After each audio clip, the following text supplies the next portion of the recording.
ওনাদের কোনো একজন পীর আছেন আর কি, এই পীর সাহেবের বাসা থেকে আসছে, পীরের কোনো কথাই কিন্তু কখনো মুরিদরা প্রশ্ন করে, এটা নিয়ম নাই। আপনি কখনো কোনো পীরের মুরিদ কিনা আমি জানি না, আমি দেখেছি অনেক মুরিদ কেউ চিনি, অনেক পীর কেউ চিনি। পীর যা বলবে মুরিদের দায়িত্ব হলো বিনা বাক্যবে, বিনা তর্কে, বিনা প্রশ্নে সেটাকে গ্রহণ করা। আমার মনে হয় ওনারা তাই করেন। ওনাদের পীর আছে যেজন, সেই পীর সাহেবরা বলেছেন, ওনারা সেটা গ্রহণ করেছেন, ওনারা সেটা প্রচার করার চেষ্টা করেছেন। আমি ব্যক্তিগতভাবে মনে করি যে সেকেন্ড রিপাবলিক জিনিসটা যেটা, এটা আমাদের দেশের জন্য মোটেই প্রযোজ্য নয়। ওনারা ওই একটা শব্দ হয়তো শুনেছেন, জেনেছেন। আমি মাঝে মাঝে কিছু কথাবার্তা বলি যেগুলি অনেকে আমাকে বিতর্কিত বলে, অনেকে আমাদের মানে সমালোচনা করে। আমি একটা কথা বলি, সব সময় রাখবেন, এটা আমার কথা না, এটা হলো যে এক বই পড়া জ্ঞানী থেকে সবসময় দূরে থাকতে হয়, কারণ এরা খুব বিপজ্জনক হয়ে যায়। তো অনেকগুলো বই পড়তে হয়।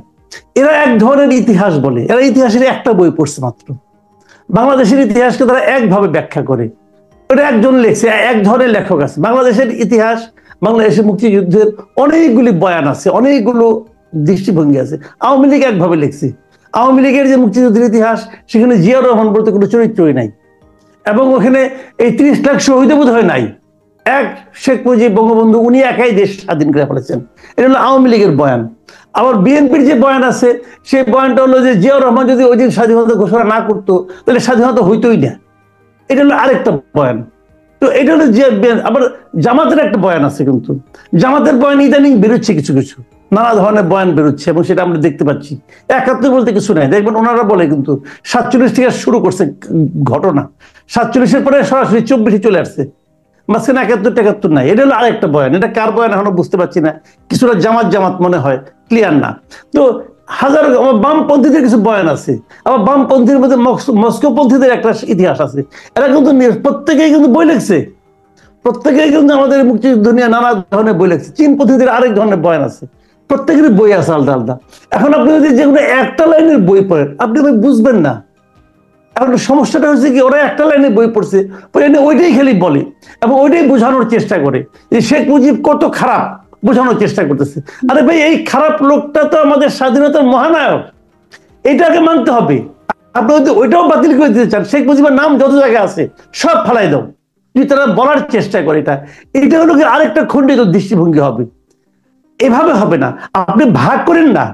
আমরা সবসময় বলি যে ভাগ করেন না ভাই, একত্রিত হন, একত্রিত করেন। আমরা সারা এই 15টা বছর দেখছি আওয়ামী লীগকে, দেশটাকে ভাগ করার চেষ্টা করছি, যে একদল হলো গিয়ে জামাতে ইসলাম, তারা কোনো পার্টি না, তাদেরকে পিটাইতে হবে এবং তাদেরকে বসতেই দেওয়া হবে না। আরেকটা হলো বিএনপি, ওইটা কিন্তু শেষ দিকে তারা বলা শুরু করছিল, এটা হলো সন্ত্রাসী দল, একটা বলা শুরু করেছিল। জিয়াউর রহমানকে ওরা বলা শুরু করছিল এরা পাকিস্তানি নাকি চর ছিল।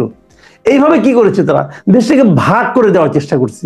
তাহলে এই যে বিএনপির এত সমর্থক ছিল, এই যে জামাতের এত সমর্থক ছিল, তাদের সবাইকে কি আপনি ফালাই দিবেন?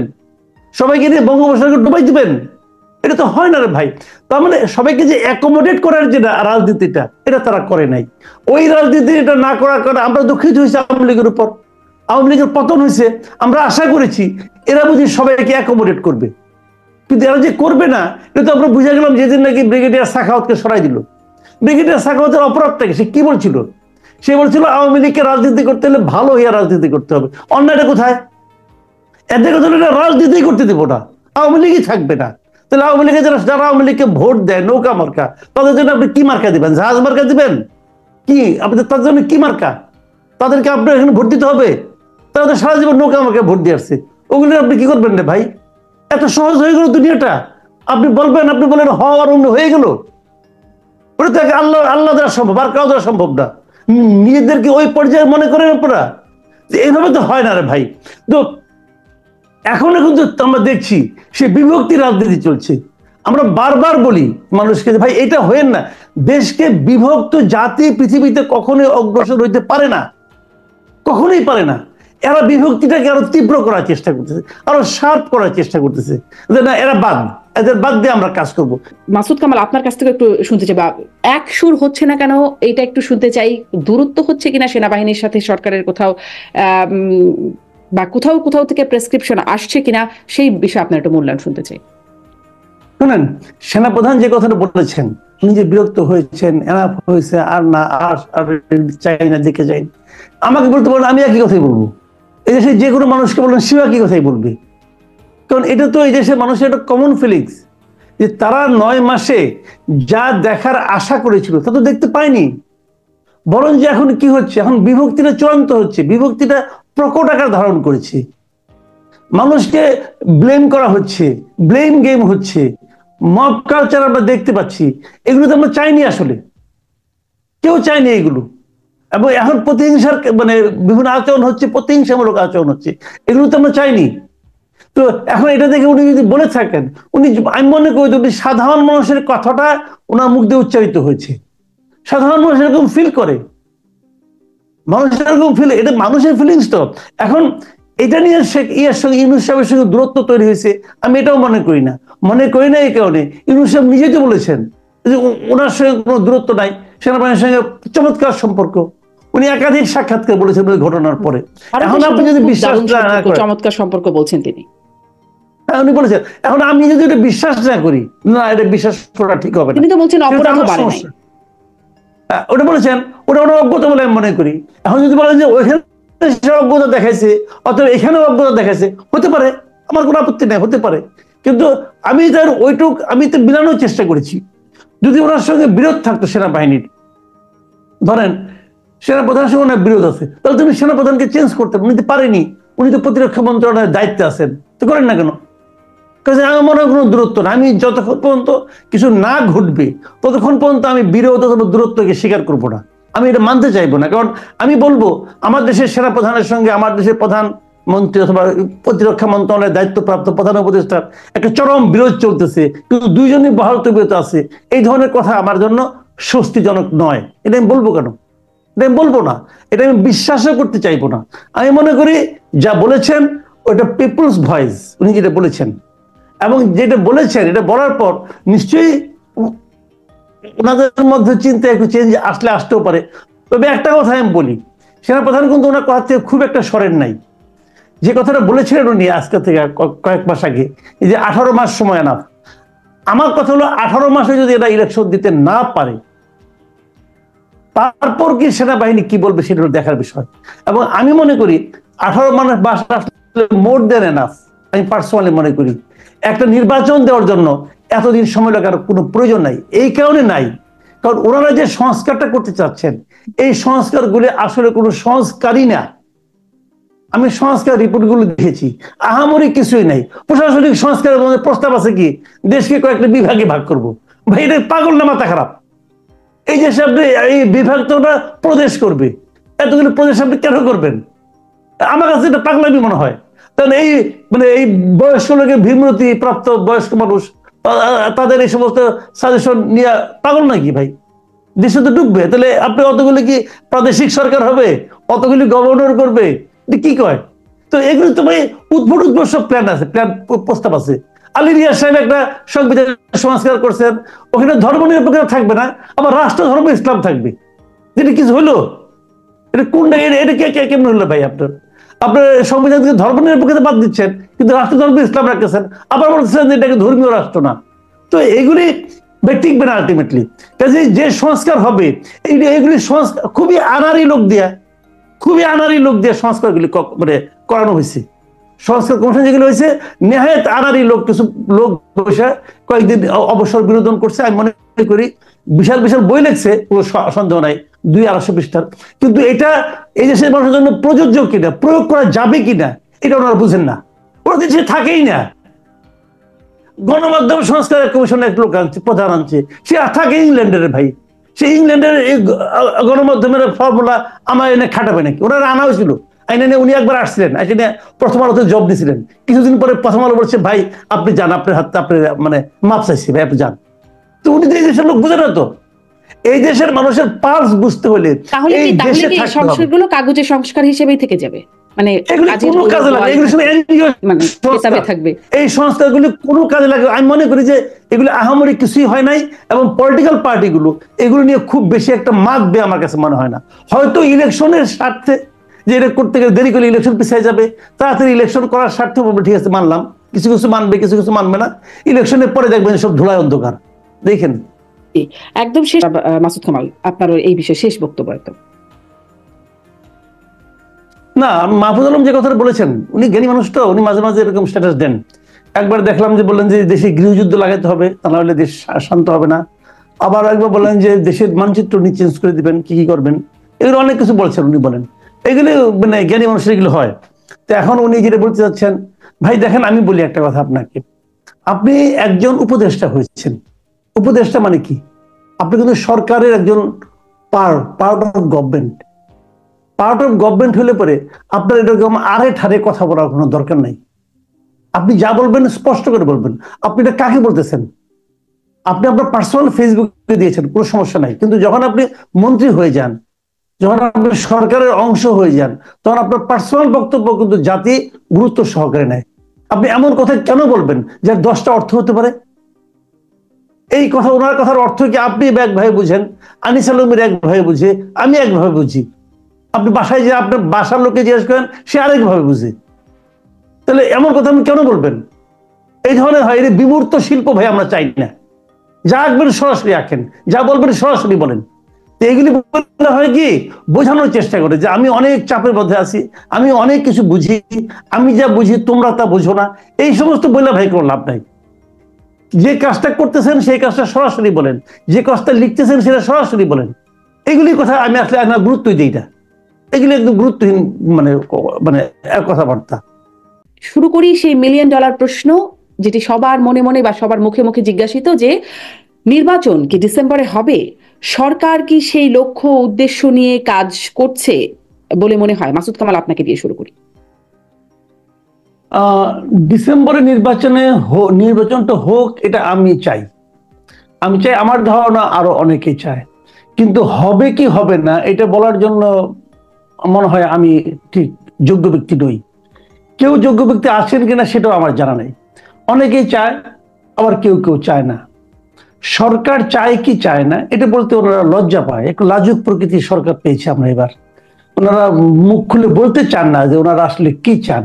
এক ধরনের মানে বলা না বলার মধ্যে থাকতে ওনারা ভালোবাসেন। বলে দিলেই কিন্তু হয়, কিন্তু ওনারা সেটা বলবেন না। বলবেন হতেও পারে আর নাও হতে পারে, ডিসেম্বরে না হলে জুনে হবে, জুনে না হলে কবে হবে সেটা অবশ্য এখনো বলে নাই। তো ধরে নেওয়া যায় ডিসেম্বরে না হলে জুনে হবে। এখন ডিসেম্বরে কেন হবে না সেটা নিয়ে কোনো আলোচনা কিন্তু নাই। আমরা দেখতে পাচ্ছি তোরা বলছেন যে সংস্কার প্রক্রিয়া হবে, সংস্কারগুলি নিয়ে আলোচনা হচ্ছে, জাতীয় ঐকমত্য কমিশন চলছে।